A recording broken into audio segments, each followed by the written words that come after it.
चांदनी रात में जब टनकपुर में पूरा उचौली गोठ गांव नींद की आगोश में था, तभी जंगल की खामोशी को चीरती एक भारी भरकम आहट सुनाई दी। कुछ पत्तियां सरसराई, टहनियां चरमराई और फिर खेतों से आती फसल कुचलने की आवाजें।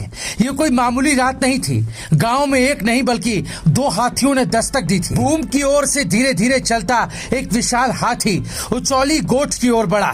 उसकी भारी चाल के कंपन से जमीन जैसे कांप रही थी। अचानक प्रकाश सिंह महर की नींद टूटी। कुछ गड़बड़ थी। उन्होंने देखा कि उनके खेत में अंधेरे में रहस्यमय रूप से कुछ हिल रहा था। जब ध्यान से देखा तो विशालकाय हाथी उनकी फसल को मस्त होकर चबाए जा रहा था।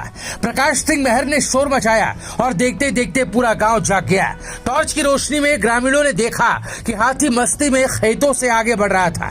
लोग लाठी डंडे लेकर शोर मचाने लगे ताकि वो अनचाहा मेहमान लौट जाए। शोरगुल सुनते ही हाथी ने एक पल को ठहर कर सोचा क्या करना चाहिए, और फिर जैसे किसी निर्णय पर पहुंचा वो सीधे काली नदी की ओर मुड़ गया। हाथी ने अपनी भारी सूंड उठाई, पानी का जायजा लिया और फिर धड़धड़ाता हुआ काली नदी में उतर गया। देखते ही देखते वो नेपाल की ओर बढ़ने लगा।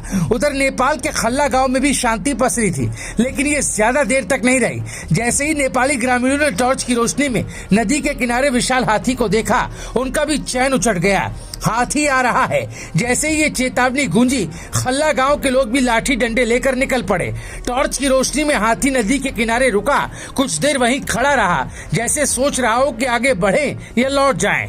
नेपाल के गांव वालों ने भी शोर मचाया और उनके हल्ले से पूरा इलाका गूंज उठा। रात भर ये दुविधा बनी रही, हाथी नेपाल में ही रुका रहा या फिर वापस भारत लौट आया। सुबह तक कोई निश्चित जवाब नहीं मिला। गाँव वाले सुंदर सिंह महर ने बताया कि गाँव में अलग अलग दिशाओं से दो हाथी आ रहे हैं, जिससे हर रात दहशत बनी रहती है। लेकिन इस रोमांचक रात ने यह जरूर साबित कर दिया कि जंगल का राजा अब अपनी मस्ती में आता है तो न सीमा देखता न इंसानों की परवाह करता है। भारत हो या नेपाल, जहां भी उसकी मर्जी होगी वहां उसकी सल्तनत कायम रहेगी।